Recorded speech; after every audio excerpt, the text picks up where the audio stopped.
attitude toward technology must be understood. Huhtikuussa 1945 liittoutuneet eivät ainoastaan miehittäneet Saksaa. He alkoivat dokumentoida sitä, mitä hallinto oli tarkoituksellisesti piilottanut. Wolfschanzen, Hitlerin päämajan Itä-Preussissa, alueelta he löysivät yli 80 linnoitetun rakenteen verkoston, jossa oli porrastettuja bunkkereita, sisäisiä tunneleita, omat voimalaitokset ja johtokeskuksia, joita suojasivat jopa 8 metrin paksuiset betoniseinät. Se oli ydin, josta käsin sotaa Neuvostoliittoa vastaan oli johdettu yli 3 vuoden ajan. Satojen kilometrien päässä, Haigerlochin kallioon louhitun kirkon alla, yhdysvaltalaiset ryhmät löysivät keinotekoiseen luolaan kätketyn kokeellisen ydinreaktorin. Raskaan veden sisään ripustetut metalliset uraanikuutiot osoittivat, että Saksa oli konkreettisesti siirtynyt ydinaikakauden ensimmäisiin käytännön kokeisiin. Jopa mantereen ulkopuolella näiden ohjelmien jäljet säilyivät. Norjanmerellä sukellusvene U-864 makasi uponneena mukanaan 67 tonnia myrkyllistä elohopeaa, joka oli tarkoitettu Japaniin strateginen lasti, joka sodan jälkeen muuttuisi vuosikymmeniä kestäväksi aktiivisen saastumisen lähteeksi. Tämä dokumentti analysoi 15 häiritsevää löytöä, jotka paljastuivat Natsi-Saksan kukistumisen jälkeen. Type 21 sukellusvene ja modernin sukellusveneen alkuperä. 4. toukokuuta 1945 sukellusvene U-2511 purjehti sukelluksissa Norjan rannikon edustalla.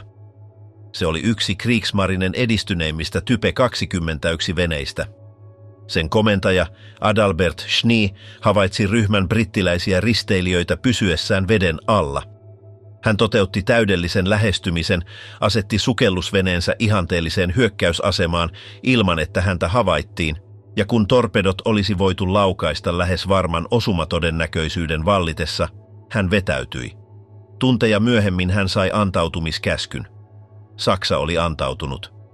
Schnee nousi pintaan, nosti valkoisen lipun ja suuntasi Bergenin satamaan. Se oli viimeinen operatiivinen teko sukellusveneeltä, joka edusti täysin uutta merisodankäynnin muotoa. Kun liittoutuneet tarkastivat U-2511 ja muut ehjinä vallatut Type 21 veneet, he ymmärsivät välittömästi edessään olevan teknologisen harppauksen mittakaavan. Kyse ei ollut asteittaisesta parannuksesta aiempiin malleihin verrattuna. Type 21 oli sukellusvene, joka oli suunniteltu alusta alkaen toimimaan ensisijaisesti veden alla. Se ennakoi käsitteitä, joita liittoutuneiden laivastot eivät kehittäisi täysimääräisesti ennen 1950-luvun puoliväliä. Perustavanlaatuinen ero oli käyttövoimassa. Toisen maailmansodan sukellusveneet olivat pohjimmiltaan pintalaivoja, joilla oli tilapäinen sukelluskyky. Ne purjehtivat suurimman osan ajasta pinnalla dieselmoottoreilla ja sukelsivat vain hyökkäysten ajaksi tai väistääkseen uhkia.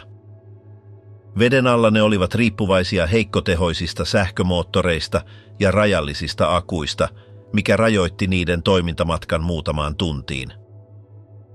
Type 21 käänsi tämän logiikan täysin. Se oli suunniteltu elämään veden alla. Sen akut olivat lähes 3 kertaa suuremmat kuin aiemmissa malleissa. Sen sähkömoottorit olivat hiljaisia ja tehokkaita. Tämä mahdollisti sukelluksissa purjehtimisen kokonaisia päiviä tasaisilla lähes 10 solmun nopeuksilla nopeammin kuin monet liittoutuneiden pintasaattajat. Ensimmäistä kertaa sukellusvene saattoi liikkua veden alla todellisella taktisella vapaudella ilman jatkuvaa tarvetta nousta pintaan. Schnorchelin käyttö vahvisti tätä etua. Tämä laite mahdollisti ilman imemisen pinnalta samalla kun sukellusvene pysyi periskoopin syvyydessä, syötti dieselmoottoreita ja latasi akkuja ilman täydellistä pintautumista. Vaikka konsepti ei ollut uusi, Type 21 integroi sen paljon tehokkaammin, automaattisilla venttiileillä ja parannetuilla ilmanvaihtojärjestelmillä. Tämä vähensi merkittävästi visuaalista ja tutkahavaittavuutta, tehden sukellusveneestä äärimmäisen vaikeasti havaittavan kohteen. Rungon muotoilu viimeisteli vallankumouksen, Pintapurjehdukseen optimoidun rungon sijaan Type 21 oli hydrodynaaminen, pisaran muotoinen muoto, joka oli suunniteltu minimoimaan vastus veden alla. Tämän ansiosta se saattoi saavuttaa jopa 17 solmun nopeuden lyhyissä purskeissa sukelluksissa.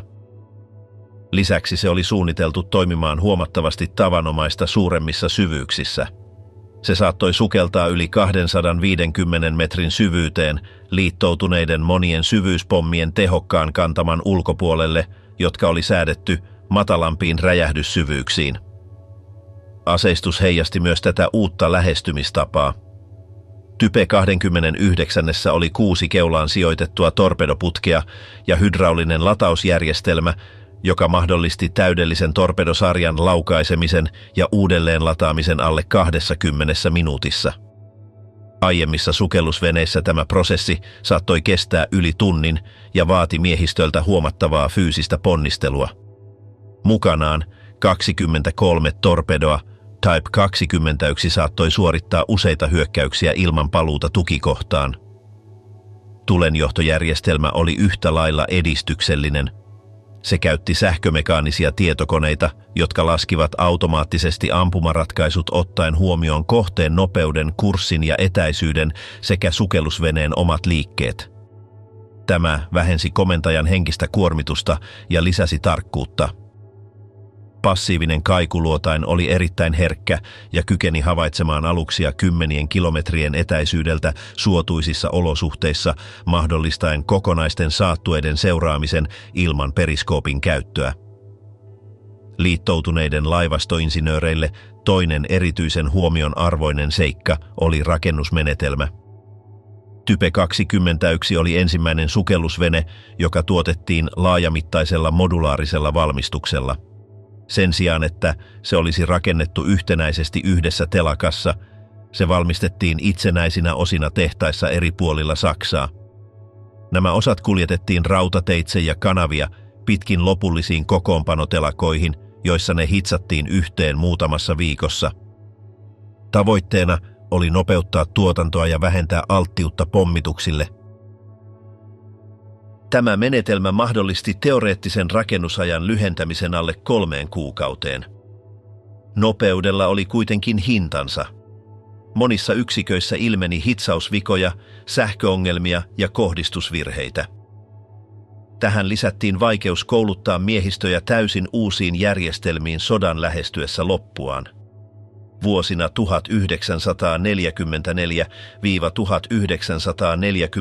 rakennettiin 118 Type 21 venettä, mutta vain 4 suoritti operatiivisia partioita ja vain 1 ehti simuloida todellista hyökkäystä.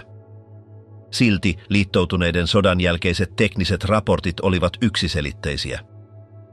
Jos Saksa olisi onnistunut ottamaan käyttöön useita kymmeniä operatiivisia Type 21 veneitä vuonna 1944, jolloin se vielä hallitsi tukikohtia Ranskassa ja Norjassa, Atlantin taistelu olisi muuttunut merkittävästi. Liittoutuneiden sukellusveneen torjuntataktiikat, jotka perustuivat tutkaan, partioilmailuun ja nopeisiin saattajiin, olivat tehokkaita usein pintautumaan pakotettuja sukellusveneitä vastaan. Ne eivät olleet tehokkaita sukellusvenettä vastaan, joka saattoi pysyä veden alla pitkiä aikoja, liikkua nopeammin sukelluksissa ja hyökätä vaikeasti saavutettavista syvyyksistä. Tästä syystä liittoutuneet toimivat nopeasti sodan jälkeen. Vallatut sukellusveneet alistettiin perusteellisiin kokeisiin. Saadut tiedot luokiteltiin ja niitä käytettiin sukellusvenesodan käynnin uudelleenmäärittelyyn. Yhdysvallat kehitti kuppiohjelman, joka muunsi olemassa olevia sukellusveneitä soveltamalla Type 91 periaatteita. Hydrodynaamisemmat rungot, suuremmat akut ja tarpeettomien rakenteiden poistaminen vedenalaisen suorituskyvyn parantamiseksi. Neuvostoliitto seurasi samankaltaista tietä. Se valtasi useita Type 21 veneitä ja käytti niiden suunnittelua perustana uudelle suurina määrinä tuotetulle sukellusveneluokalle. 1950-luvulla nämä sukellusveneet partioivat meriä ympäri maailmaa ja muodostivat neuvostoliittolaisen laivaston selkärangan. Myös muut eurooppalaiset laivastot omaksuivat samankaltaisia konsepteja, hyväksyen sen, että merisodankäynnin tulevaisuus oli pinnan alla. Type 21 lopullinen perintö konkretisoitui ydinsukellusveneiden saapuessa. Kun ensimmäiset ydinvoimalla toimivat mallit suunniteltiin, konsepti oli selvä. Sukellusveneen tuli olla pysyvä vedenalainen alusta, ei alus, joka sukeltaa vain satunnaisesti. Hydrodynaaminen runko, sukelluksessa purjehduksen ensisijaisuus ja järjestelmien automatisointi periytyivät suoraan saksalaisesta suunnittelusta. Piilotettu reaktori, joka paljasti Natsi-Saksan ydinohjelman kapasiteetin. Huhtikuussa 1945 yhdysvaltalaiset ALSOS-tieteellisoperaation yksiköt saapuivat Haigerlochin paikkakunnalle Lounais-Saksassa. Kallioon louhitun kirkon alla he löysivät kokeellisen laitoksen, joka oli pysynyt sodan ajan piilossa. Keinotekoisen luolan sisältä he löysivät keskeneräisen ydinreaktorin, Saksan viimeisen yrityksen saavuttaa hallittu ydinreaktio. Reaktori, nimeltään B8, koostui sylinterimäisestä rakenteesta, joka sisälsi satoja metallisia uraanikuutioita ripustettuina raskasta vettä täynnä olevaan säiliöön. Tavoitteena oli saada aikaan itseään ylläpitävä ketjureaktio, jossa uraanin fission vapauttamat neutronit synnyttäisivät uusia fissioita jatkuvasti. Tämän tilan, jota kutsutaan kriittisyydeksi, saavuttaminen oli olennainen askel sekä ydinenergian tuottamisessa että atomiasteiden kehittämisessä. Saksan ydinohjelma oli käynnistynyt vuonna 1939 ydinfission löytymisen jälkeen Berliinissä. Huipputason fyysikot, heidän joukossaan Werner Heisenberg, osallistuivat alkuvaiheen teoreettisiin tutkimuksiin. Hanke ei kuitenkaan koskaan saanut strategista etusijaa, joka olisi ollut verrattavissa V2-rakettien ohjelmaan. Sille osoitetut resurssit olivat rajalliset ja työ hajautui eri instituutioiden kesken. Yksi keskeisistä ongelmista oli hidastinainen valinta, materiaalin, jonka tuli hidastaa neutroneja ilman, että se absorboi niitä. Saksa hylkäsi grafiitin neutronien absorptiota aiheuttavien epäpuhtauksien vuoksi ja valitsi raskaan veden. Tätä ainetta oli äärimmäisen vaikea tuottaa ja sitä valmistettiin merkittäviä määriä vain yhdessä norjalaisessa Vemorkin laitoksessa. Tämä laitos joutui toistuvien Norjan vastarintaliikkeen sabotaasien ja liittoutuneiden pommitusten kohteeksi, mikä vähensi saatavilla olevaa tuotantoa merkittävästi. Raskaan veden puute esti kokeellisia reaktoreita saavuttamasta tarvittavaa kriittistä massaa. Haigerlochin reaktori oli lähellä, mutta ei onnistunut ylläpitämään reaktiota. Myöhemmät laskelmat osoittivat, että se olisi tarvinnut huomattavasti suurempia määriä uraania ja hidastinainetta, materiaaleja, joita Saksa ei enää kyennyt tuottamaan vuonna 1945. Kun ALSOS otti laitoksen haltuunsa, se takavarikoi kaiken ydinmateriaalin ja siihen liittyvän dokumentaation. Johtavat tutkijat pidätettiin ja siirrettiin Englantiin, missä heitä pidettiin valvonnassa. Heidän keskusteluistaan tehdyt salaiset nauhoitukset paljastivat, että he eivät tunteneet toimivan ydinaseen suunnittelun keskeisiä periaatteita, mikä vahvisti, että Saksan ohjelma oli kaukana aseen tuottamisesta. Liittoutuneiden raportit päättelivät, että Saksan epäonnistuminen johtui resurssien puutteesta, jatkuvista keskeytyksistä, laskentavirheistä ja keskitetyn organisaatiorakenteen puuttumisesta. Haigerlochin reaktori purettiin ja ydinmateriaali lähetettiin Yhdysvaltoihin analysoitavaksi ja uudelleen käytettäväksi. Horten HO-229, nopeus, muoto ja aikaansa edellä ollut siluetti. Huhtikuussa 1945 Yhdysvaltain 9. armeijan joukot valtasivat Gotthard-Wagon-fabrikin tehtaan Friedrichrodassa Keski-Saksassa. Vaurioituneiden rakennusten ja hylättyjen koneiden joukosta teknisen tiedustelun ryhmät löysivät jotakin, joka ei sopinut mihinkään tunnettuun kategoriaan. Sillä ei ollut perinteistä runkoa eikä pyrstöä. Se oli valtava deltasiiven muotoinen rakenne, valmistettu vanerista ja teräsputkista, ja sen sisään oli integroituna 2 suihkumoottoria. Ensisilmäyksellä se vaikutti keskeneräiseltä prototyypiltä tai epäonnistuneelta kokeelta. Todellisuudessa se oli Horten HO-229, maailman ensimmäinen suihkumoottorilla varustettu lentävä siipi. Suunnittelun takana olivat veljekset Raimar ja Walter Horten, kaksi lentäjää ja insinööriä, jotka olivat pakkomielteisen kiinnostuneita aerodynaamisesta tehokkuudesta. Jo 1930-luvulta lähtien he olivat puolustaneet yksinkertaista, mutta radikaalia ajatusta. Runko ja pyrstö tuottivat vastusta ilman todellista nostovoimaa.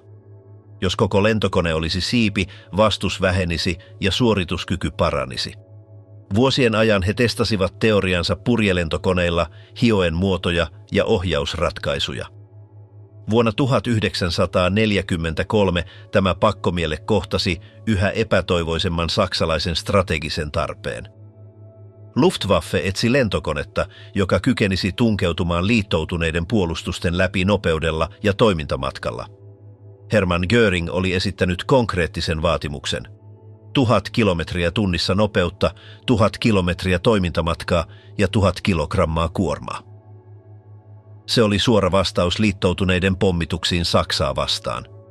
Hortenit ehdottivat äärimmäistä ratkaisua: suihkumoottoreilla varustettua lentävää siipeä, ilman runkoa, ilman pyrstöä ja mahdollisimman pienellä siluetilla. HO-229 kärkiväli oli lähes 17 metriä ja siinä oli voimakas nuolikulma. Sen rakenne yhdisti teräsputkista valmistetun keskirungon ja liimatusta vanerista tehdyn päällysteen. Tämä menetelmä jakoi kuormitukset koko pinnalle, vähentäen painoa ja vastusta. Perinteisiä ohjauspintoja ei ollut. Konetta ohjattiin elevoneilla, jättöreunan liikkuvilla pinnoilla, jotka yhdistivät siivekkeiden ja korkeusperäisimen toiminnot. Järjestelmä oli monimutkainen, mutta mahdollisti hallinnan ilman pyrstöä. Valitut moottorit olivat 2 BMW 003 turbojettiä asennettuina siiven sisään lähelle keskustaa. Kumpikin tuotti noin 800 kilogrammaa työntövoimaa. Teoriassa HO-229 saattoi saavuttaa lähes 1000 kilometrin tuntinopeuden, samankaltaisen kuin Me-262, mutta huomattavasti puhtaammalla muodolla. Lähes mistä tahansa kulmasta sen siluetti oli pieni ja vaikeasti havaittava visuaalisesti, erityisesti suurilla nopeuksilla. Vuosikymmeniä myöhemmin nousi esiin häiritsevä kysymys. Ainoan säilyneen HO-229 restauroinnin aikana havaittiin, että päällysteen puu oli kyllästetty seoksella, joka sisälsi sahanpurua, hiiltä ja liimaa.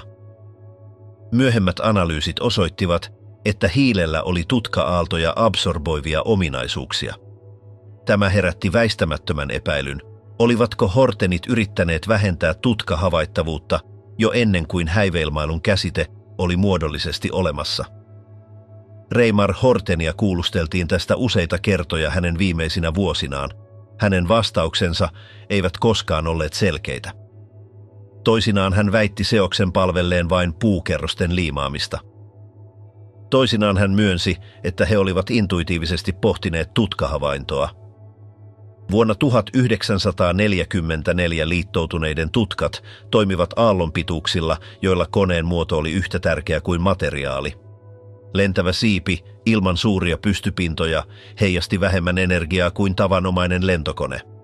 Vuonna 2009 nykyinsinöörit rakensivat HO-229 replikan ja testasivat sitä tutkajärjestelmillä, jotka vastasivat vuoden 1945 brittiläisiä laitteita. Tulokset osoittivat, että havaintoetäisyys olisi pienentynyt merkittävästi, noin 1/5. Kyse ei ollut näkymättömyydestä, mutta todellisesta edusta. Ilmasodan kontekstissa muutama lisäsekunti saattoi ratkaista, joutuiko torjutuksi vai ei. Vain 3 prototyyppiä rakennettiin.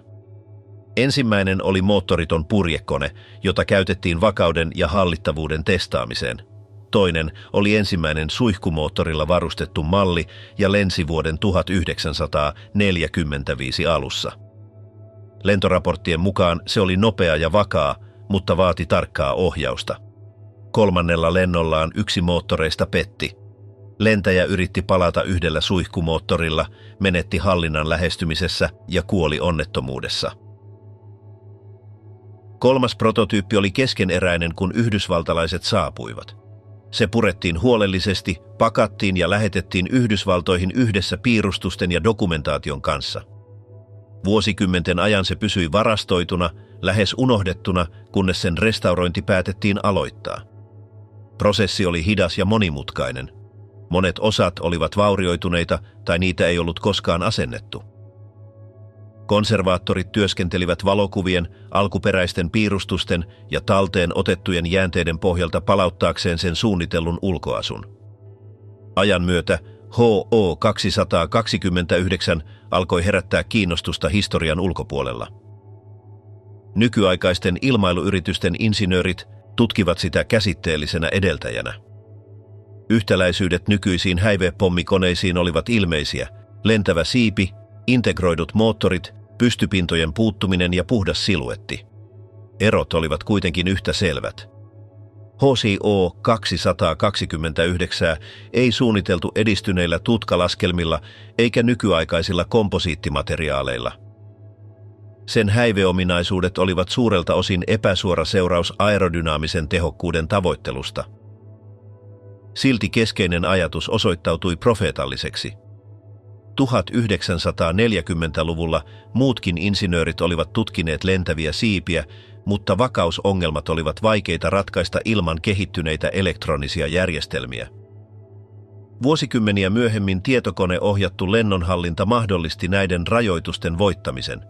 Konsepti palasi nykyaikaisissa pommikoneissa, jotka kykenevät tunkeutumaan kehittyneisiin ilmapuolustuksiin, vahvistaen Hortenien intuition. HO-229 ei koskaan osallistunut taisteluun, se ei koskaan pudottanut pommeja eikä sitä testattu todellisissa sotaolosuhteissa. Mutta se edustaa kokeilun ääripistettä, hetkeä jolloin sodan paine pakotti tutkimaan radikaaleja ratkaisuja. Se osoittaa, että jopa sodan viimeisinä kuukausina Saksa tuotti ideoita, jotka olivat selvästi aikaansa edellä. Kuinka Saksa muutti yön teknologiseksi valtakunnaksi? Sodan viimeisinä kuukausina Saksa saavutti jotakin, mihin mikään muu armeija ei ollut vielä kyennyt. Se mahdollisti yksittäisten sotilaiden nähdä ja ampua tarkasti täydellisessä pimeydessä. Kyse ei ollut valopommeista, valon heittimistä eikä taistelukentän keinotekoisesta valaistuksesta, vaan täysin toimivasta, kannettavasta infrapunapohjaisesta pimeänäkölaitteistosta. Zielgerät 1229, joka tunnettiin nimellä Vampir, edusti ensimmäistä onnistunutta yritystä muuttaa yö teknologiseksi eduksi. Järjestelmä oli suunniteltu käytettäväksi yhdessä STG-44 rynnäkkökiväärin kanssa, ja se koostui 3 pääosasta, jotka toimivat erottamattomana kokonaisuutena. Aseen päälle asennettu infrapunavalaisin lähetti ihmissilmälle näkymätöntä valoa. Muuntoputkella varustettu tähtäin vastaanotti esineistä heijastuneen valon ja muutti sen näkyväksi kuvaksi. Korkeajänniteakku, jota kannettiin repussa, syötti virran koko järjestelmälle. Tulos oli hätkähdyttävä. Sotilas saattoi nähdä vihollisen täydellisessä pimeydessä pysyen itse näkymättömänä kaikille ilman vastaavaa laitteistoa. Fysikaalinen periaate ei ollut uusi. Jo 1800-luvulta lähtien tiedettiin, että näkyvän spektrin ulkopuolella on säteilyä. Haasteena oli muuntaa tämä tieto kannettavaksi, kestäväksi ja taistelukäytössä luotettavaksi laitteeksi. Keskeinen elementti oli kuvamuunnosputki, aikakaudelle monimutkainen teknologia. Putki käytti lähi-infrapunasäteilylle herkkää fotokatodia, joka virittyessään vapautti elektroneja. Nämä elektronit kiihdytettiin ja suunnattiin fosforinäyttöön, jossa ne muodostivat vihertävin sävyin näkyvän kuvan. Infrapunavalaisin toimi näkymättömänä taskulamppuna. Se käytti wolframilamppua erityisellä suodattimella, joka esti näkyvän valon, mutta päästi läpi infrapunasäteilyn. Vaikka säde ei ollut paljaalle silmälle havaittavissa, se valaisi ympäristön riittävästi, jotta muunnosputki saattoi havaita sen. Ampujalle näkymä tähtäimessä oli selkeä, viholliselle yö pysyi täydellisenä. Koko kokonaisuus oli kookas ja painava. Järjestelmä painoi noin 16 kilogrammaa ja pelkkä akkujen sisältämä reppu ylitti 9 kilogrammaa. Käyttöaika oli rajallinen, 4–5 tuntia jatkuvaa käyttöä. Silti tietyissä tilanteissa se tarjosi absoluuttisen taktisen edun. Yöväijytyksissä vampirilla varustettu sotilas saattoi havaita, tähdätä ja ampua, ennen kuin vastustaja edes tiesi olevansa tarkkailun kohteena. Saksa valmisti noin 500 yksikköä vuosina 1944–1945.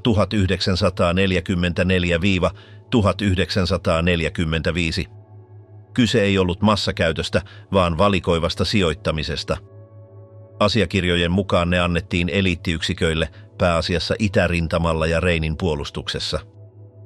Niitä käytettiin jokien ylityspaikkojen, puolustusasemien ja yöpartioiden suojaamiseen. Liittoutuneille sotilaille, jotka kohtasivat nämä yksiköt, psykologinen vaikutus oli merkittävä, tarkkaa tulitusta täydellisestä pimeydestä ilman näkyvää selitystä.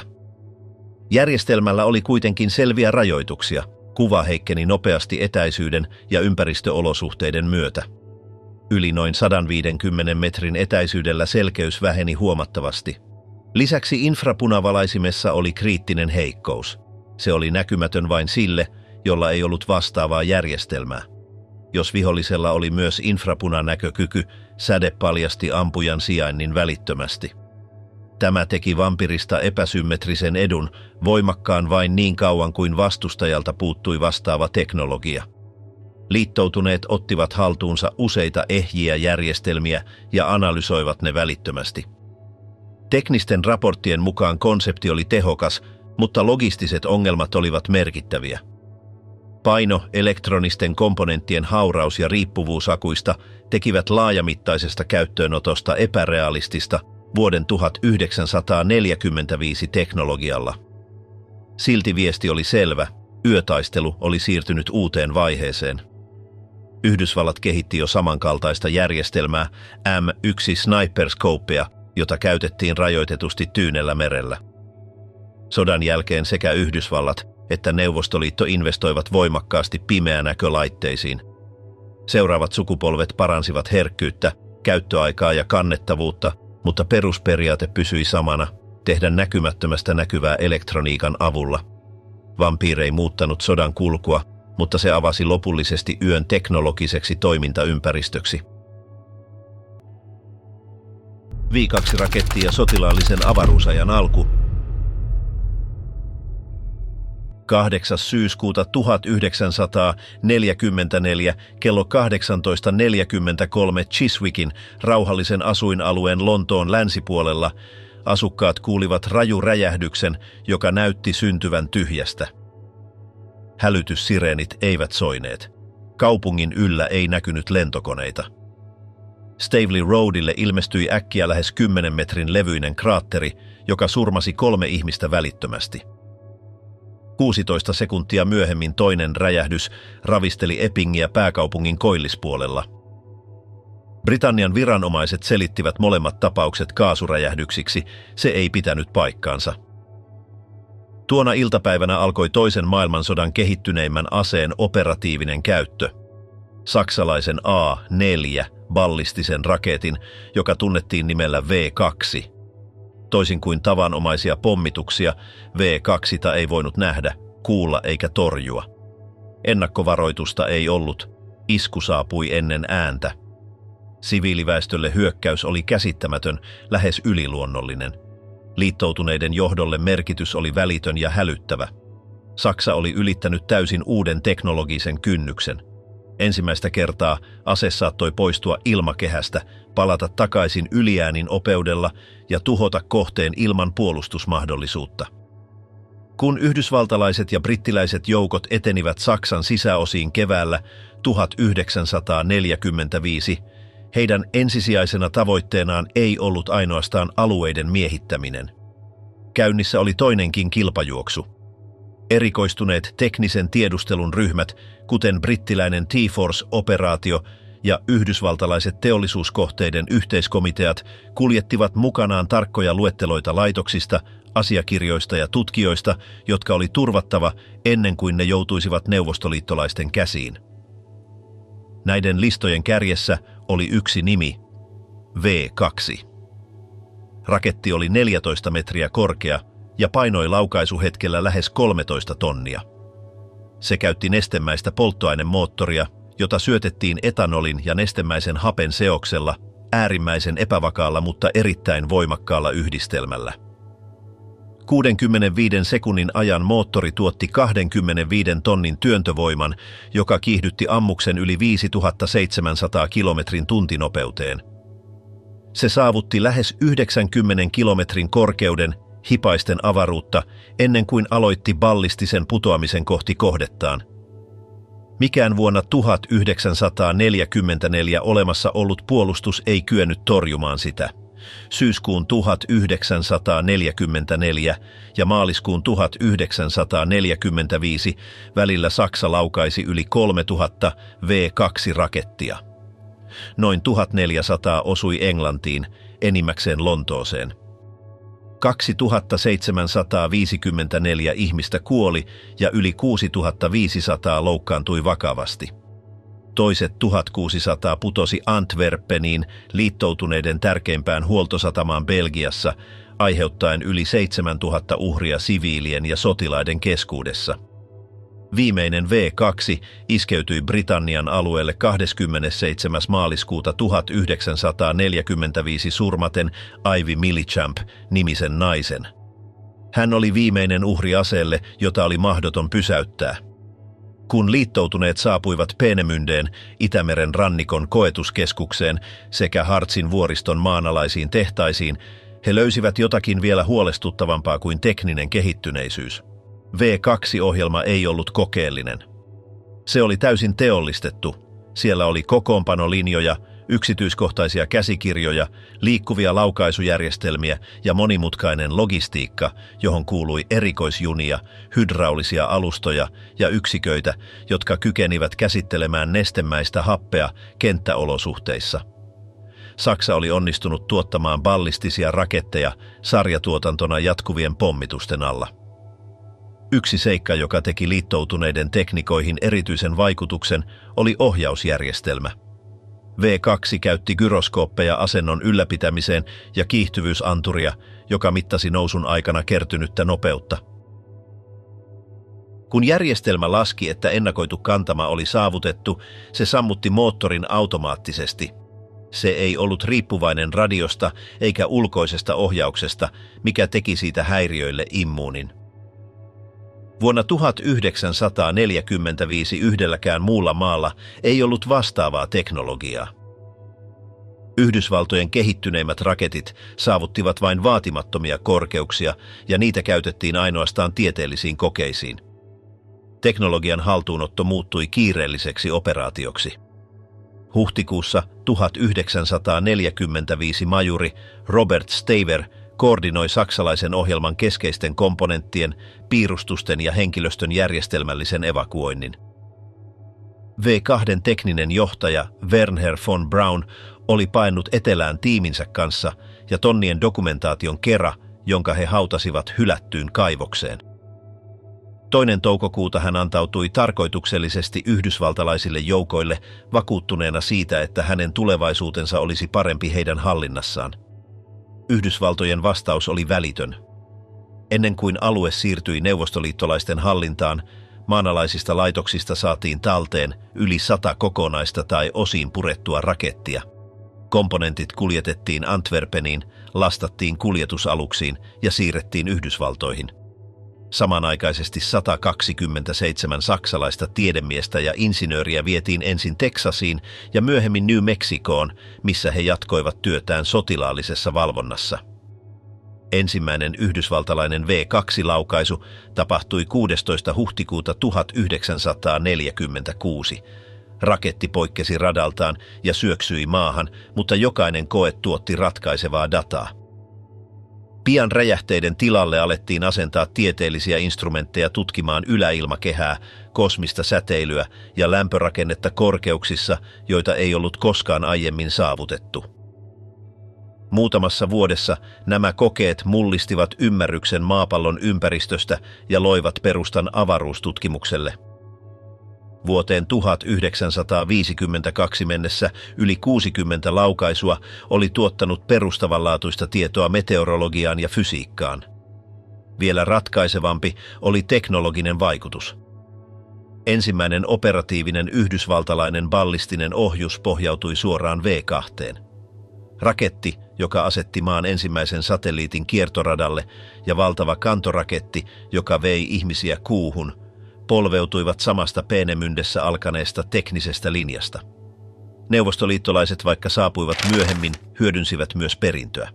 He rakensivat raketin lähes kappale kappaleelta uudelleen ja muokkasivat sen ensimmäiseksi mannerten väliseksi ohjukseksi sekä ajoneuvoksi, joka aloitti avaruusajan. Näin V2 ei ratkaissut sotaa, mutta se määritti sodan jälkeisen maailman. Se toi konfliktiin uuden, vertikaalisen ja globaalin ulottuvuuden, jossa sama teknologia saattoi palvella sekä avaruuden tutkimista että kokonaisten kaupunkien tuhoamista. ME-262, maailman ensimmäinen operatiivinen suihkuhävittäjä. 25. maaliskuuta 1945 yhdysvaltalainen P-47 Thunderbolt-lentäjä lensi Bayerin yllä, kun hän näki jotakin, mikä ei sopinut mihinkään hänen tuntemaansa. Saksalainen lentokone ohitti hänet nopeudella, joka oli mahdoton millekään potkurihävittäjälle. Näkyvissä ei ollut potkureita eikä tähtimoottoreita, vain 2 putkea siipien alla, joista hehkui sinertävä hohde. Lentäjä yritti kääntyä takaa ajoon, mutta kone oli jo kadonnut kaukaisuuteen. Tietämättään hän oli juuri kohdannut Messerschmitt ME-262, maailman ensimmäisen operatiivisen suihkuhävittäjän. Kun yhdysvaltalaiset joukot valtasivat Lechfeldin lentotukikohdan huhtikuussa 1945, he löysivät kymmeniä ME-262 koneita hajallaan pommituksissa vaurioituneiden hangaareiden ympäriltä. Osa oli valmiita, osa puoliksi koottuja, osa puoliksi ollut asteittaisesta parannuksesta. Se oli laadullinen harppaus. Ero potkurihävittäjän ja ME-262 välillä oli verrattavissa siihen, joka erottaa ensimmäisen maailmansodan 2-tasokoneen 1930-luvun lopun modernista hävittäjästä. ME-262 pystyi lentämään noin 870 kilometrin tuntinopeudella, lähes 200 enemmän kuin P-51 Mustang, nopein liittoutuneiden käytössä ollut hävittäjä. Se oli aseistettu 4 30 mm tykillä, joiden ammukset olivat riittävän voimakkaita tuhoamaan raskaan pommikoneen vain muutamalla osumalla. Se nousi nopeasti korkeuksiin, joissa mäntämoottorit alkoivat menettää suorituskykyään. Sen aerodynaaminen muotoilu, maltillisesti nuolimuotoiset siivet, vähensivät vastusta suurilla nopeuksilla ja ennakoivat periaatteita, joista tuli yleisiä myöhemmässä suihkuilmailussa. Hanke oli alkanut vuonna 1938, kun Saksa vielä luotti lyhyeen sotaan. Messerschmittin insinöörit suunnittelivat koneen suihkumoottoreiden ympärille, joita ei vielä ollut luotettavasti olemassa. Ensimmäiset prototyypit perustuivat kokeellisiin turboruiskumoottoreihin, jotka epäonnistuivat usein. Turbiinit ylikuumenivat, materiaalit eivät kestäneet lämpökuormitusta ja polttoaineen kulutus oli korkea. Vuosien ajan koneen runko oli valmis ennen sopivaa moottoria. Vasta vuonna 1942 saatiin käyttöön toimiva voimanlähde Junkers Jumo 004. Tämä moottori tuotti riittävän työntövoiman, mutta korkealla hinnalla. Sen käyttöikä oli äärimmäisen lyhyt. Kuumuutta kestävät seokset vaativat strategisia materiaaleja, joita Saksa ei enää pystynyt hankkimaan riittävästi. Tämän kompensoimiseksi käytettiin heikompilaatuisia metalleja, mikä johti siihen, että moottorit kuluivat loppuun vain muutaman lentotunnin jälkeen. Ensimmäinen ME-262 lento pelkästään suihkumoottoreiden voimin tapahtui heinäkuussa 1942. Koelentäjä raportoi poikkeuksellisesta nopeudesta, mutta myös merkittävistä ongelmista. Kone tarvitsi pitkät kiitotiet nousuun ja laskuun. Moottorit reagoivat kaasuun hitaasti, mikä vaati jatkuvaa ennakointia. Se ei ollut hävittäjä tiukkoihin kaartotaisteluihin, vaan alusta nopeisiin iskuihin ja välittömään irtautumiseen. Tässä vaiheessa politiikka puuttui asiaan. Vuonna 1943 Adolf Hitler määräsi, että ME-262 oli kehitettävä nopeaksi pommikoneeksi. Hänen ajatuksenaan oli käyttää koneen nopeutta pommien pudottamiseen liittoutuneiden kohteisiin ilman mahdollisuutta torjuntaan. Teknisesti se oli mahdollista, mutta muutos viivästytti sen käyttöönottoa hävittäjänä ratkaisevilla kuukausilla. Muokkaukset heikensivät sen suorituskykyä eivätkä ratkaisseet pommituksen tarkkuusongelmia. Kun sen käyttö hävittäjätorjujana lopulta sallittiin, menetettyä aikaa ei enää voitu korvata. ME-262 tuli operatiiviseen käyttöön kesällä 1944 kokeellisissa yksiköissä. Taistelussa sen vaikutus oli välitön. Liittoutuneiden pommikoneita vastaan se oli tuhoisa. Saattaja-hävittäjät eivät pystyneet saavuttamaan sitä suorassa lennossa. Puolustavat ampujat tuskin ehtivät reagoida. ME-262 lentäjä saattoi hyökätä, ampua lyhyen sarjan ja poistua ennen kuin vihollinen vastasi. Rakenteelliset ongelmat kuitenkin säilyivät. Moottorit vaativat äärimmäisen huolellista käsittelyä. Äkillinen kaasun käyttö saattoi aiheuttaa vakavia vikoja. Lisäksi kone oli erityisen haavoittuva nousun ja laskun aikana. Liittoutuneet tunnistivat nopeasti tämän heikkouden ja alkoivat partioida tunnettujen lentokenttien läheisyydessä hyökäten suihkukoneisiin niiden ollessa alttiimmillaan. Tuotanto ei myöskään koskaan saavuttanut tarvittavaa tasoa. Noin 1400 ME-262 konetta rakennettiin, mutta harvoin yli 200 oli toimintakunnossa samanaikaisesti. Polttoaineen puute, tehtaiden pommitukset ja koulutettujen lentäjien niukkuus rajoittivat sen strategista vaikutusta. Monet koneet jäivät käyttökelvottomina maahan, ehjinä mutta lentokyvyttöminä.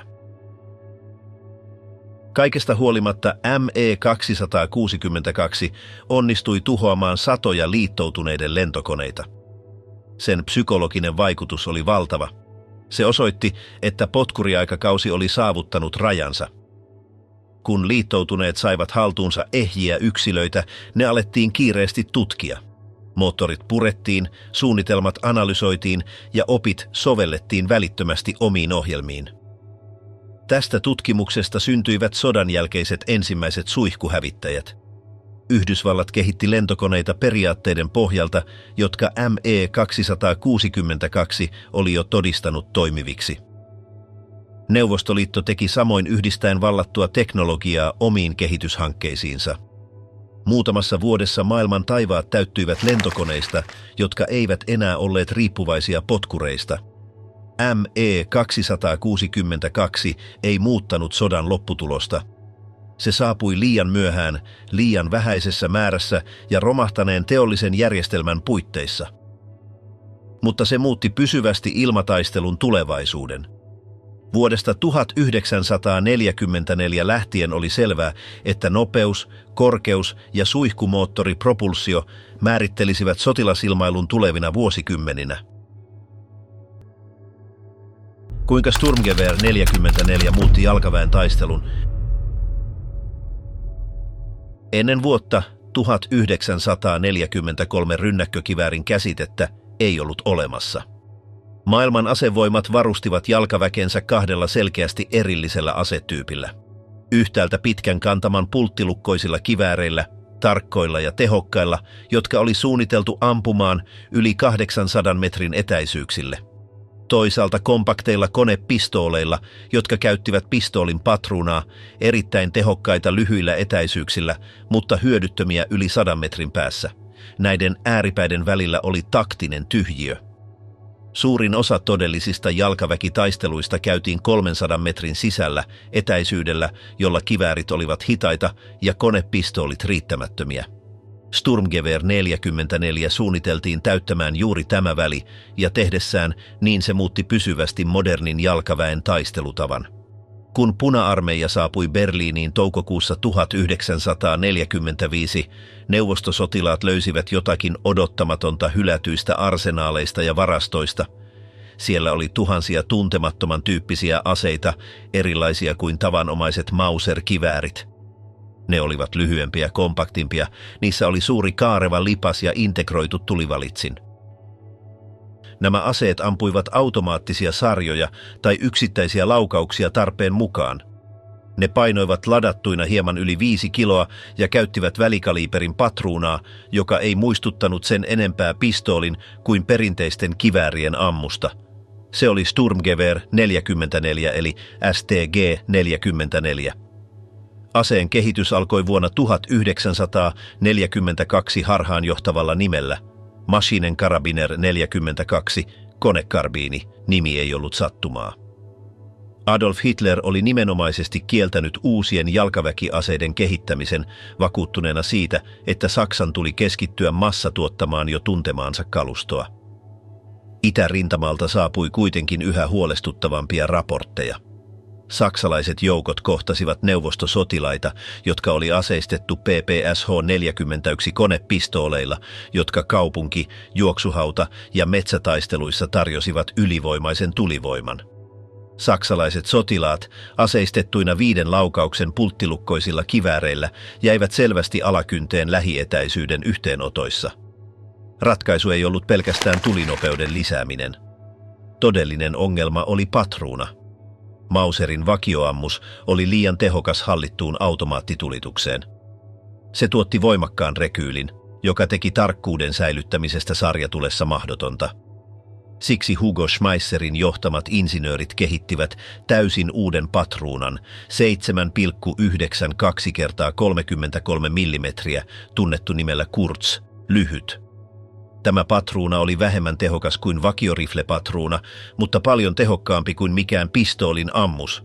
Se mahdollisti automaattitulituksen ilman hallinnan menetystä ja säilytti todellisen tappavuuden 300 metrin etäisyydelle saakka. STG-44 suunniteltiin tämän patruunan ympärille. Se käytti kaasutoimista uudelleenlatausjärjestelmää, jossa osa laukauksen kaasuista liikutti mäntää, joka siirsi lukkoa, poisti hylsyn ja latasi seuraavan patruunan. Tämä mekanismi oli kestävä ja luotettava, erityisesti äärimmäisissä olosuhteissa kuten mudassa, pölyssä ja kylmässä, jotka olivat tavallisia itärintamalla. Se oli ase, joka oli suunniteltu toimimaan silloin, kun muut epäonnistuivat. Tulivalitsin tarjosi ennen näkemätöntä joustavuutta. Sotilas saattoi ampua yksittäisiä laukauksia säästääkseen ammuksia ja säilyttääkseen tarkkuuden tai vaihtaa automaattitulitukseen hallitakseen aluetta tai tukahduttaakseen vihollisen. Tämä muutti taistelutapaa. Ensimmäistä kertaa yksittäinen sotilas saattoi mukauttaa aseensa eri tilanteisiin vaihtamatta varustusta. STG-44 suunnittelu vastasi myös Saksan teollisia rajoitteita sodan viimeisinä vuosina. Sen sijaan, että osia olisi koneistettu teräslohkoista, käytettiin leimattua ja hitsattua peltiä, nopeampaa ja halvempaa menetelmää. Tukki ja etutukki valmistettiin laminoidusta puusta ja myöhäisissä malleissa varhaisista muovimateriaaleista. Tämä mahdollisti suhteellisen korkean tuotannon liittoutuneiden pommituksista huolimatta. Vuosina 1943–1945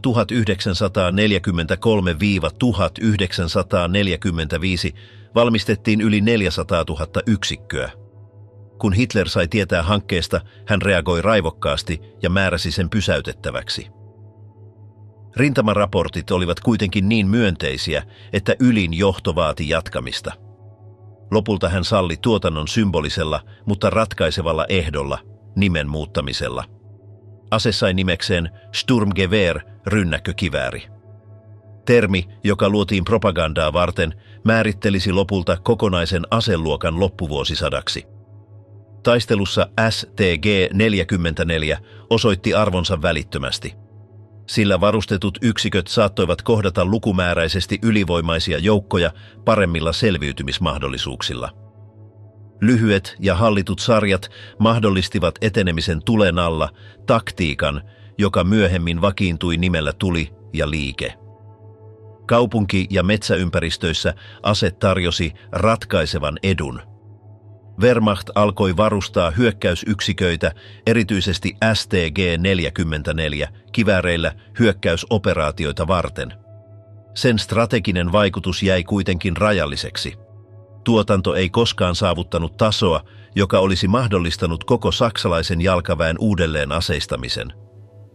Suurin osa sotilaista ei koskaan saanut asetta käyttöönsä.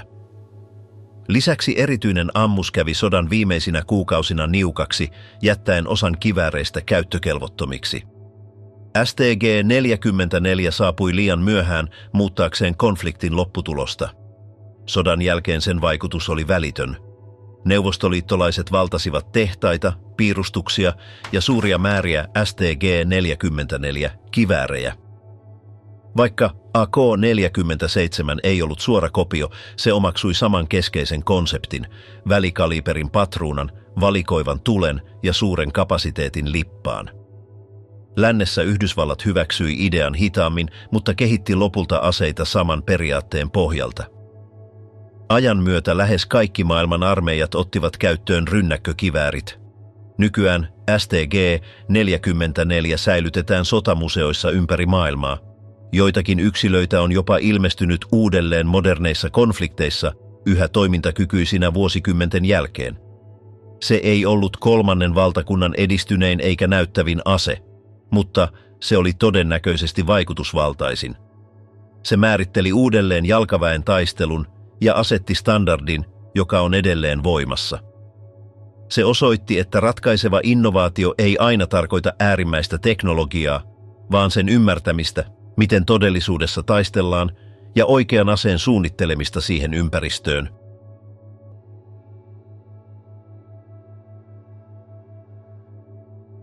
U-864 uppoaminen ja sen piilotettu ympäristökatastrofi.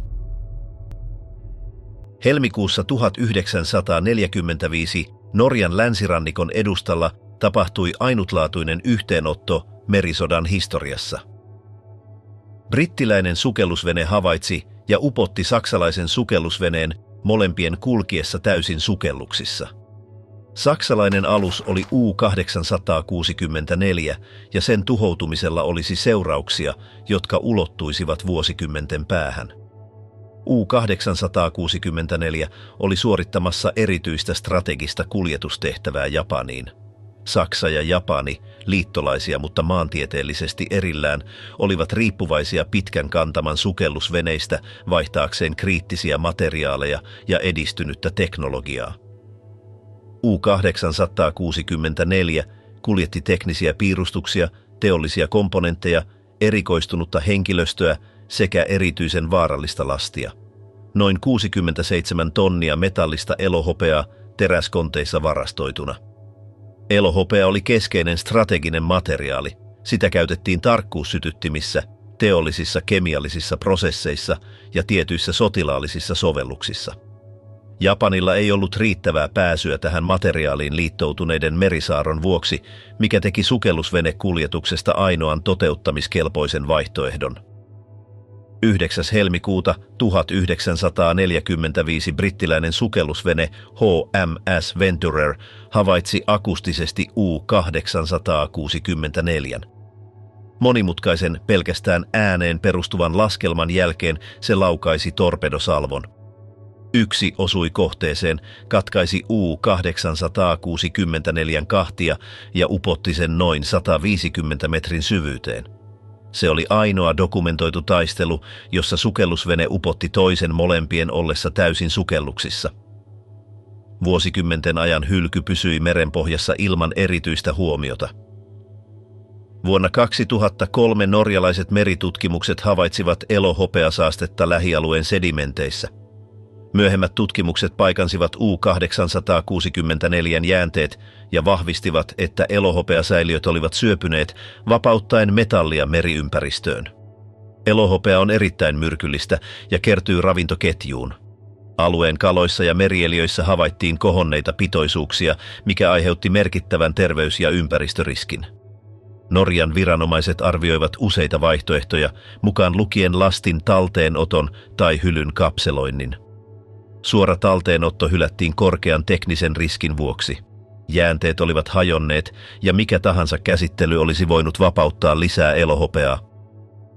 Lopulta päätettiin kapseloida hylky hiekan, geotekstiilin ja kiven kerrosten alle, luoden fyysinen este, joka eristäisi saasteet. Hanke toteutettiin vuosien 2007 ja 2020 välillä, ja sitä seurataan edelleen jatkuvalla ympäristön valvonnalla.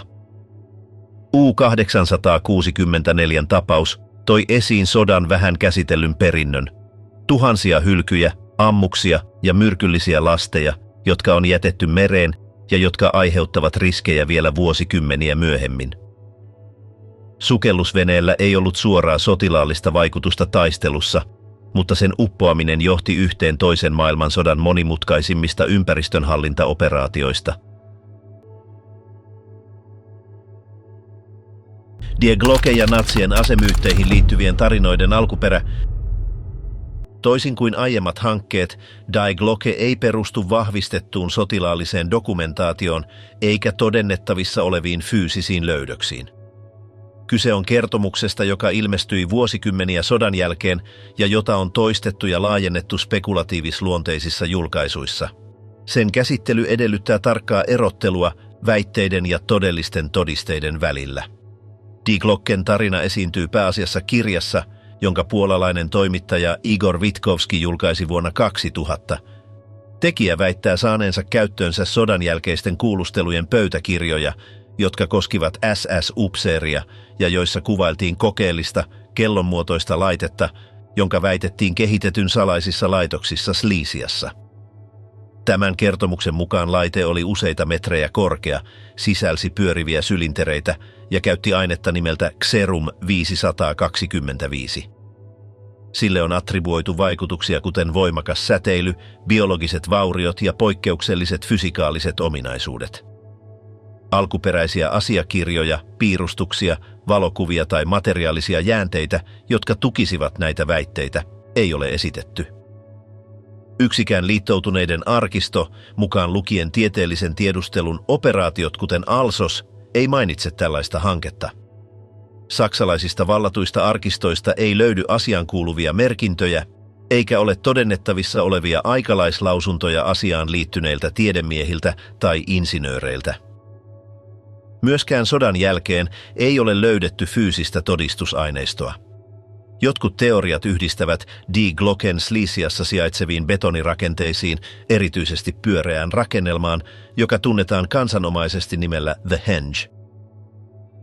Riippumattomat arkkitehtoniset analyysit kuitenkin osoittavat, että nämä rakenteet ovat yhteensopivia tavanomaisten teollisten käyttötarkoitusten, kuten jäähdytystukien tai kaivostoiminnan rakenteiden kanssa, jotka olivat alueella yleisiä kyseisenä aikana. Die Glocken kertomusta on vahvistanut vaihtoehtohistoriallinen kirjallisuus ja sensaationhakuinen media, joissa sille on annettu ominaisuuksia kuten antigravitaatio, aikamatkailu tai eksoottiset asejärjestelmät. Näitä väitteitä ei tue tekninen eikä historiallinen todistusaineisto. Historiografisesta näkökulmasta Die Glocke luokitellaan moderniksi myytiksi, joka syntyi kolmannen valtakunnan niin kutsuttuihin ihmeaseisiin kohdistuneen kiinnostuksen kontekstissa. Sen pysyvyys selittyy todellisten, erittäin edistyneiden hankkeiden yhdistelmällä, puutteellisella dokumentaatiolla ja joidenkin sodan loppuvaiheen saksalaisten ohjelmien epäselvillä arkistomerkinnöillä. Akateemiset tutkimukset ovat yksimielisiä siitä, ettei ole riittävää näyttöä Die Glocken pitämiseksi todellisena hankkeena. Sen merkitys rajoittuu esimerkkiin siitä, kuinka dokumentaation puute ja yleinen kiinnostus voivat synnyttää kertomuksia, jotka irtautuvat todennettavista faktoista. Natsien salainen keskus, josta modernit ohjukset saivat alkunsa,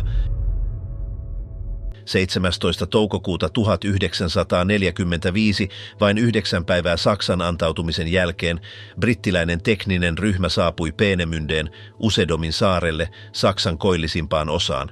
He eivät olleet ensimmäisiä kompleksissa. Neuvostojoukot olivat käyneet siellä aiemmin ja poistaneet kaiken, minkä katsoivat hyödylliseksi. Britit saapuivat kuitenkin hyvin täsmällisen tavoitteen kanssa. He etsivät piirustuksia, testilaitteita, tuulitunneleita, palokammioita ja kaikkia asiakirjajälkiä hankkeista, jotka olivat muuttaneet tuon syrjäisen paikan kolmannen valtakunnan edistyneimmäksi asekehityskeskukseksi. Peenemünde ei ollut liittoutuneille tuntematon. Sitä oli pommitettu 2 vuotta aiemmin ja se oli ollut tiedusteluraporteissa jo pitkään. Silti se, mitä he löysivät sisään astuessaan, ylitti selvästi ilmakuvien antaman kuvan. Kyse ei ollut pelkästä testikentästä, vaan täysin integroidusta tieteellisestä ja sotilaallisesta kompleksista. Siellä oli aerodynamiikan laboratorioita, nestemäisen hapen tuotantolaitoksia, prototyyppihalleja, lähes 2 kilometrin pituinen kiitotie sekä alustoja, joilta voitiin laukaista raketteja sekä vaaka- että pystysuunnassa. Kaikki oli suunniteltu tutkimaan, testaamaan ja viemään tuotantoon aseita, joille ei ollut vastinetta missään muussa maassa. Paikka oli valittu vuonna 1936 käytännöllisistä syistä. Sen maantieteellinen eristyneisyys vähensi riskiä siviiliväestölle, ympäröivät metsät tarjosivat luonnollisen suojan ja suora pääsy Itämerelle mahdollisti laukaisut avoveden ylle. Rannikolta raketit saattoivat lentää satoja kilometrejä pohjoiseen ylittämättä asuttuja alueita. Tämä yhdistelmä teki Peenemündestä ihanteellisen ympäristön kokeelliselle ohjelmalle, joka vaati tilaa, salassapitoa ja virhemarginaalia. Kun Wernher von Braun saapui sinne vuonna 1937 pienen tiimin kanssa, paikka oli vain joukko kalastajakylän viereen pystytettyjä parakkeja.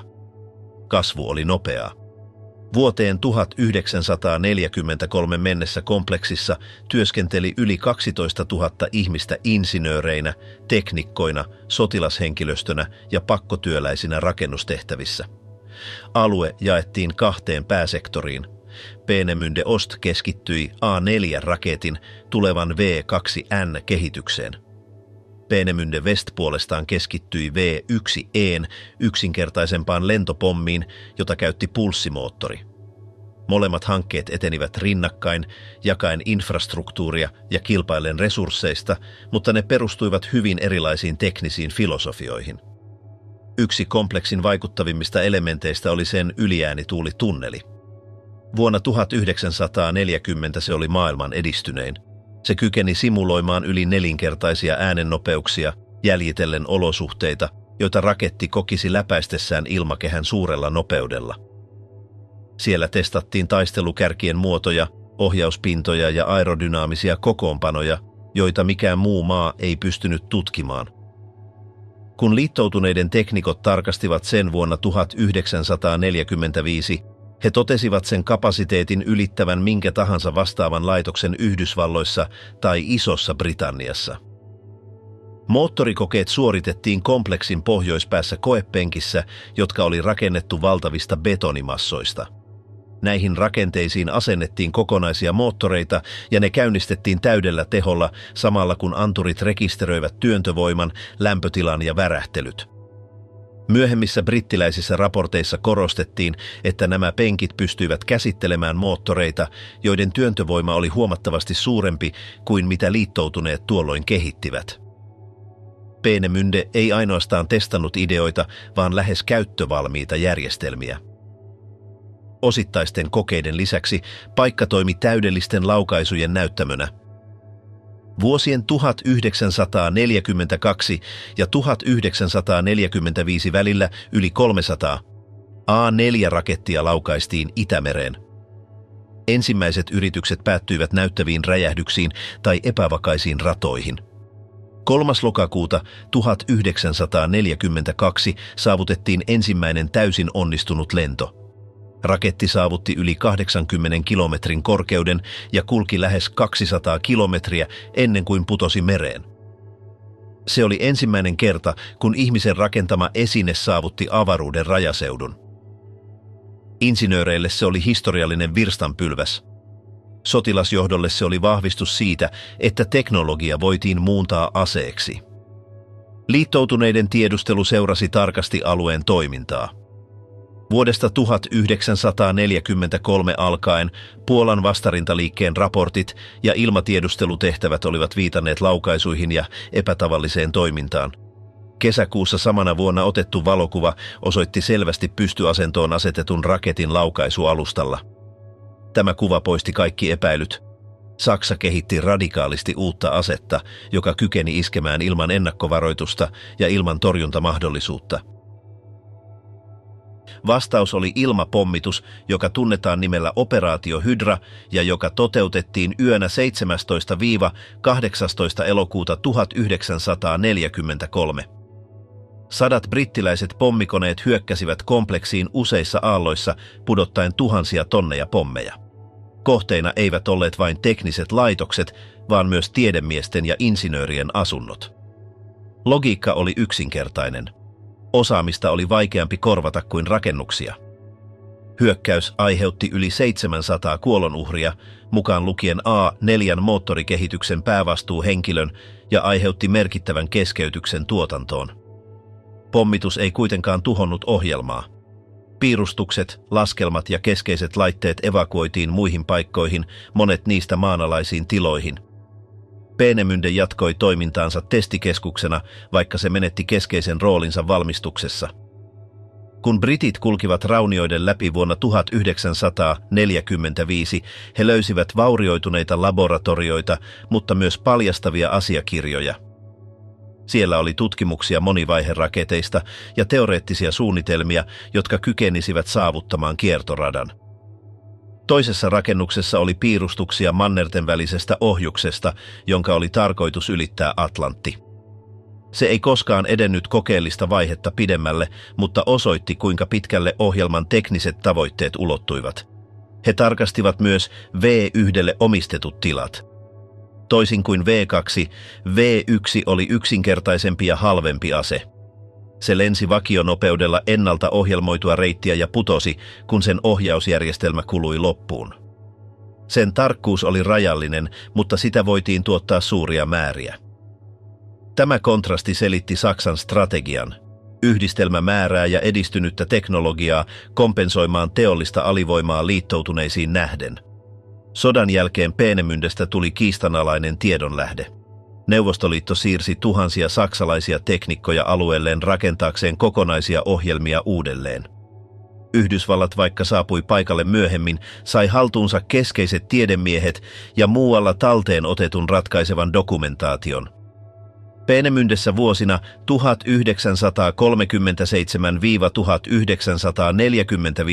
tehty työ ruokki suoraan molempien supervaltojen rakettiohjelmia kylmän sodan aikana. Nykyään Peenemünde toimii historiallisena ja teknisenä museona. Säilyneet rakennukset esittelevät sekä tieteellisiä saavutuksia että pakkotyön käyttöä. Metsässä erottuu yhä sammaloituneita laukaisualustoja.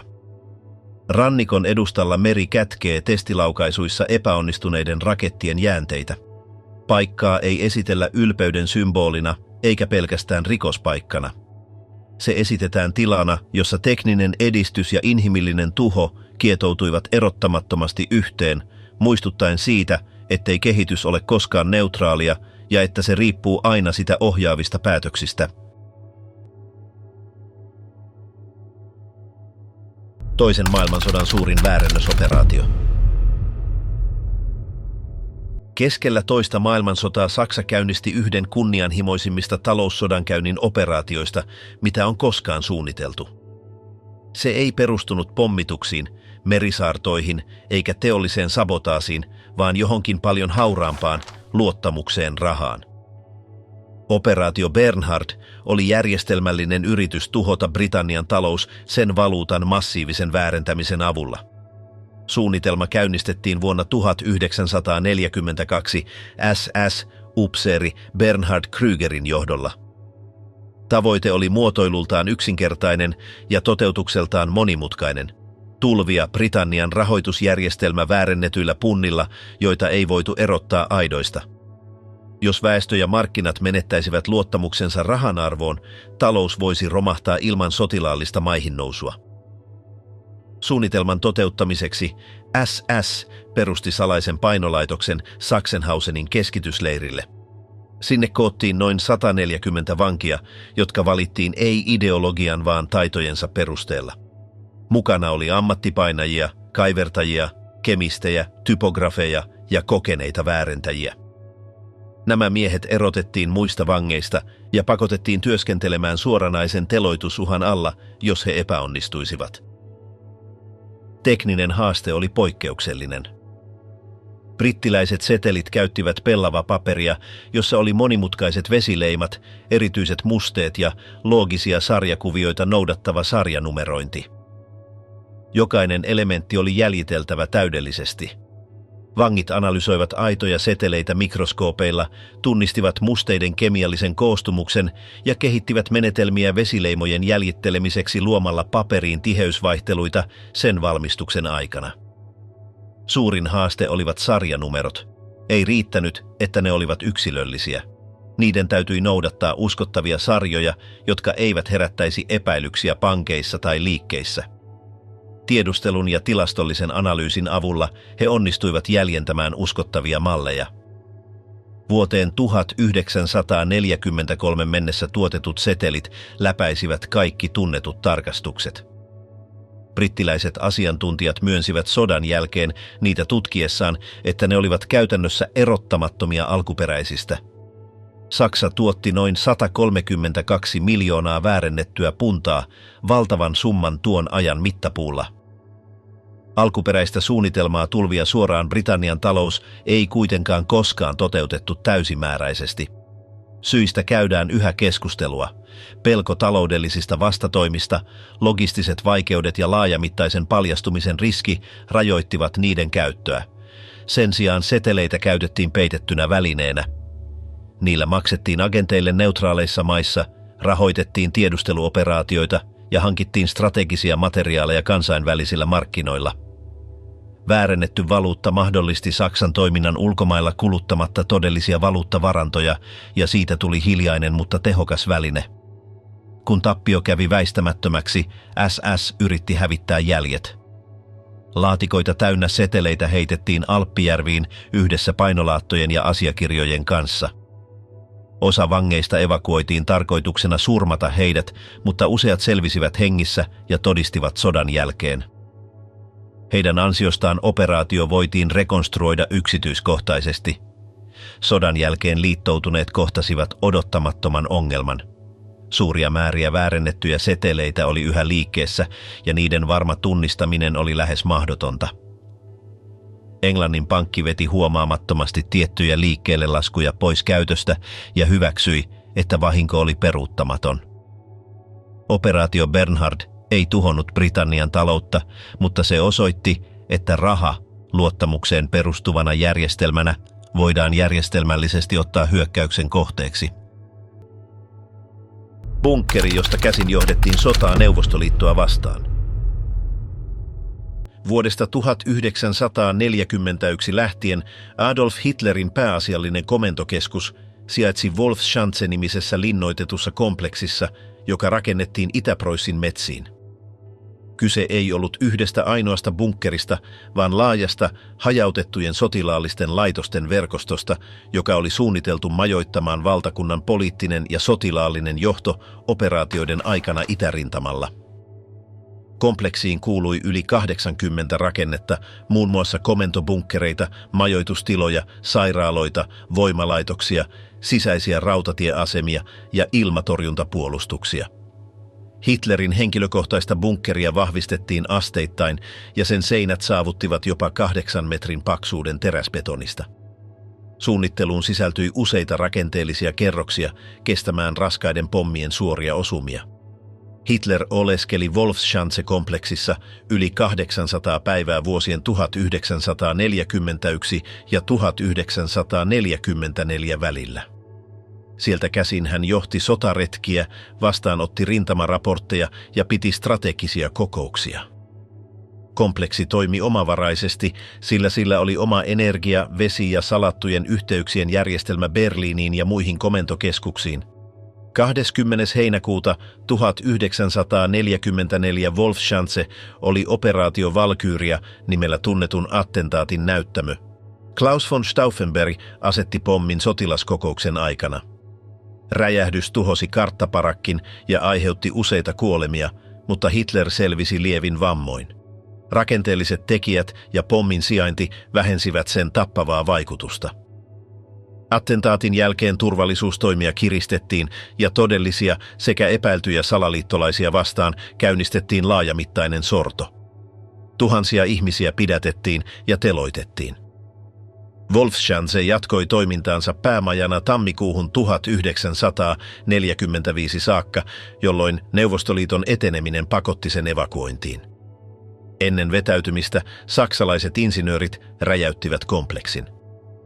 Kun neuvostojoukot saapuivat paikalle, he löysivät vakavasti vaurioituneita, mutta yhä tunnistettavia rakenteita.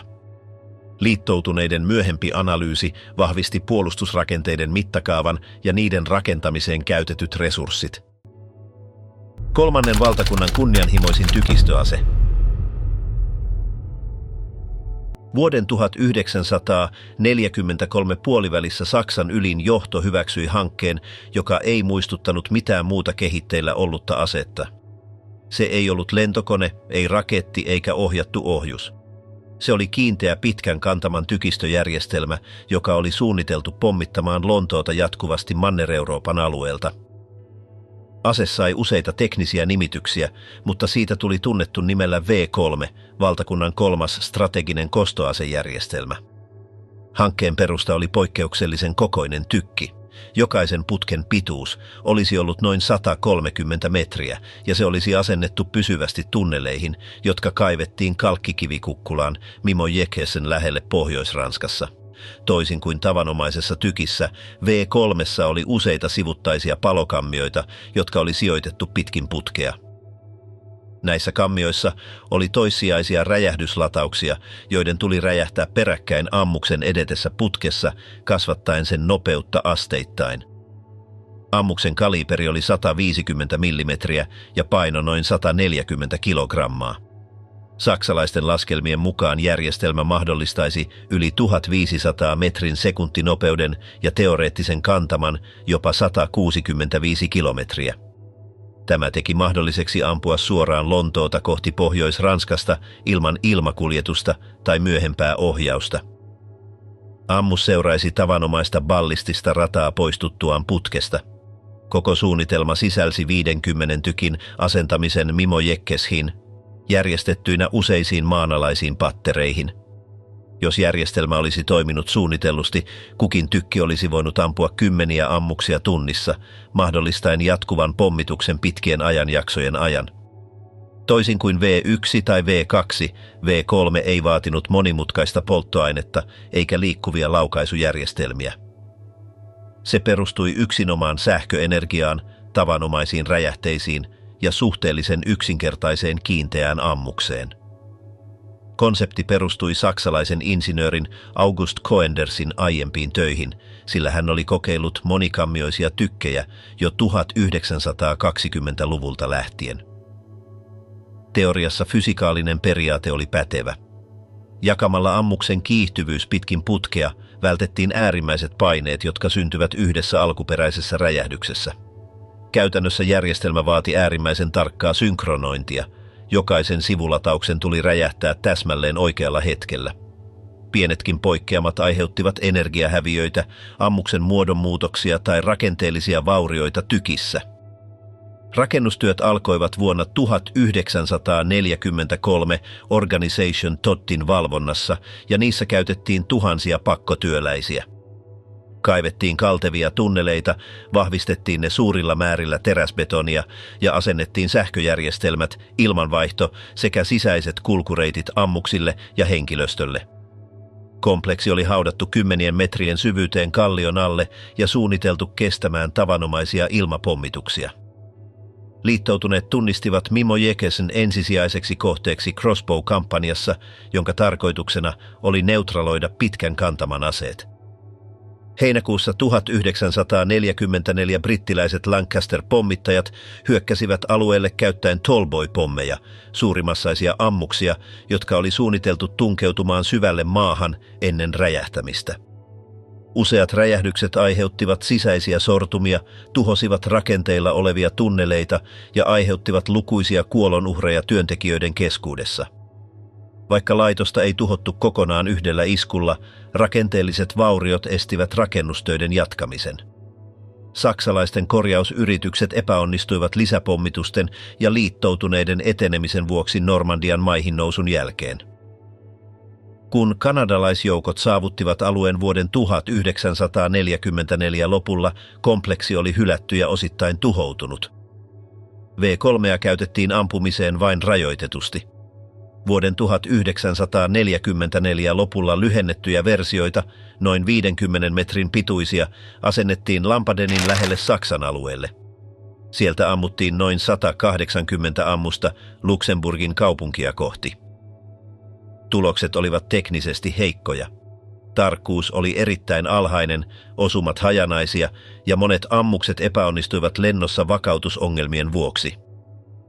Järjestelmän kuluminen oli nopeaa ja vakavaa, mikä vähensi sen operatiivista käyttökelpoisuutta muutaman laukauksen jälkeen. Sodan jälkeiset liittoutuneiden analyysit päättelivät, että V3 ei ollut käyttökelpoinen strategisena aseena. Järjestelmän monimutkaisuus, sen rakenteellinen haavoittuvuus ja heikko todellinen suorituskyky tekivät siitä sotilaallisesti tehottoman hankkeen. Ohjelma peruttiin lopullisesti liittoutuneiden miehityksen jälkeen. Valtavaa insinööritekniikkaa ja pakkotyötä Riese-projektissa vuosien 1943 ja 1945 välillä Saksa käynnisti yhden koko sodan suurimmista maanalaisista rakennusohjelmista Schlesian vuoristossa alueella, joka oli tuolloin Saksan hallinnassa. Hanke sai koodinimen Riise, joka tarkoittaa jättiläistä, ja se koostui laajasta verkostosta tunneleita, käytäviä ja kammioita, jotka kaivettiin suoraan kiinteään kallioon useissa toisistaan erillisissä, mutta toisiinsa liittyvissä kohteissa. Toisin kuin muut maanalaiset laitokset, kuten Mittelwerk, Riise-projekti ei koskaan valmistunut eikä tullut käyttöön. Kun neuvostojoukot miehittivät alueen keväällä 1945, he löysivät keskeneräisen tunneliverkoston, viimeistelemättömiä rautatiekiskoja, tyhjiä kammioita ja suuria maanalaisia tiloja ilman asennettua teollista laitteistoa. Projekti ulottui vähintään 7 pääkompleksiin, muun muassa Osovkaan, Vuodarsiin, Rzeczkaan ja Soboniin, jotka sijaitsivat suhteellisen pienellä säteellä nykyisen puolalaisen Wałbrzychin kaupungin ympärillä.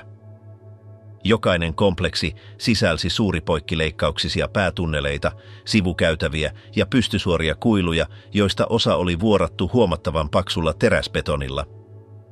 Tietyillä osuuksilla oli asennettu kaksinkertaiset kiskot sisäistä kuljetusta varten, mikä viittaa siihen, että materiaalien tai henkilöstön jatkuva liike oli suunniteltu. Riisen tarkkaa käyttötarkoitusta ei koskaan dokumentoitu lopullisesti.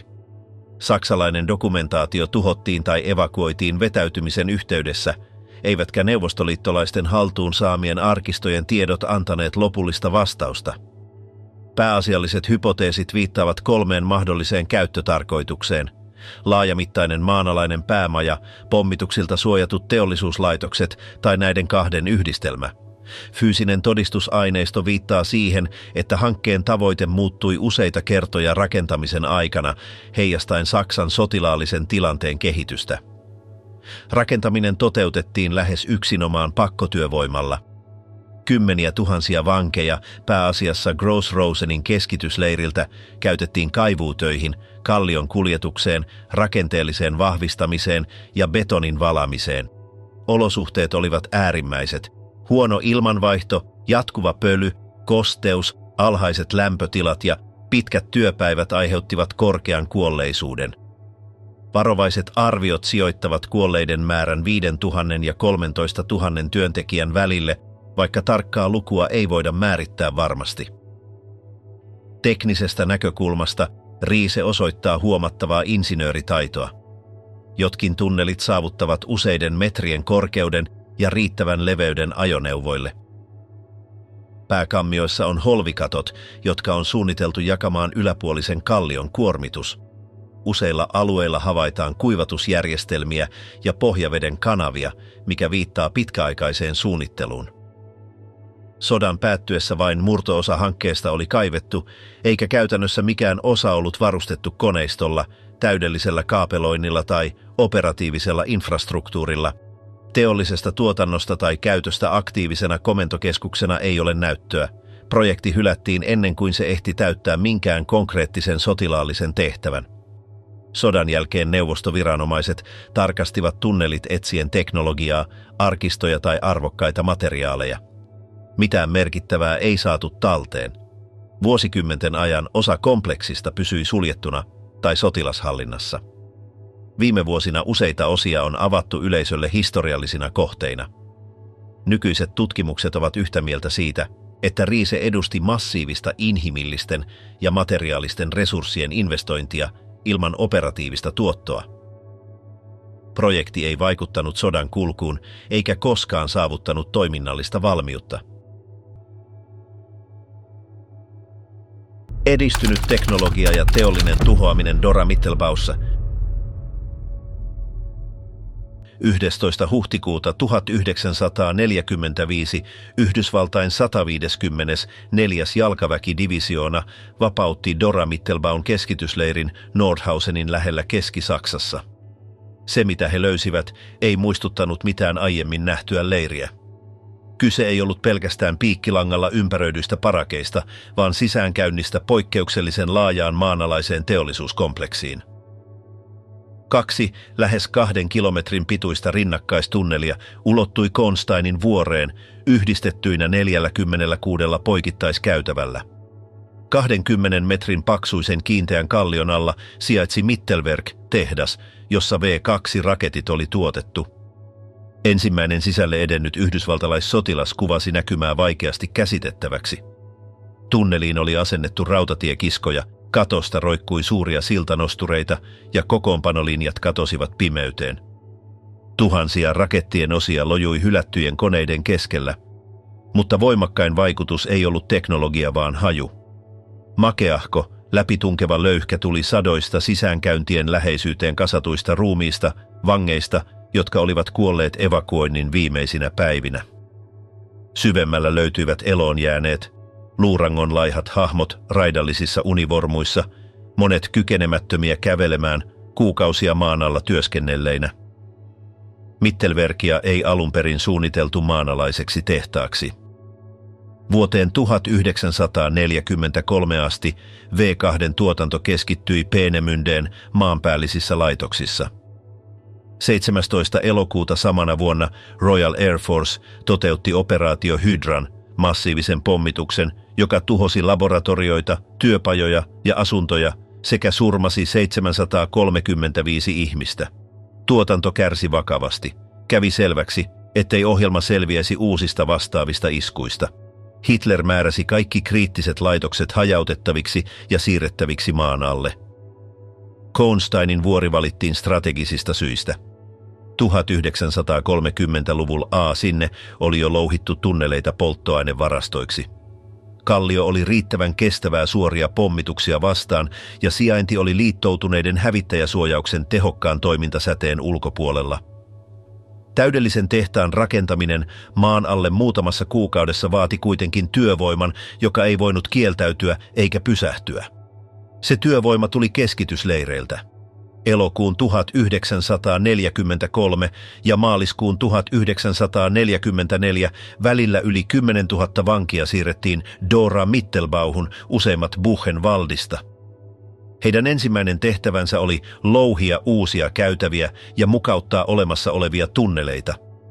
Työ tehtiin hakkujen, lapioiden ja räjähteiden avulla ilman riittävää ilmanvaihtoa. Kivipöly kyllästi ilman ja tuhosi keuhkot. Räjähdykset aiheuttivat toistuvia sortumia.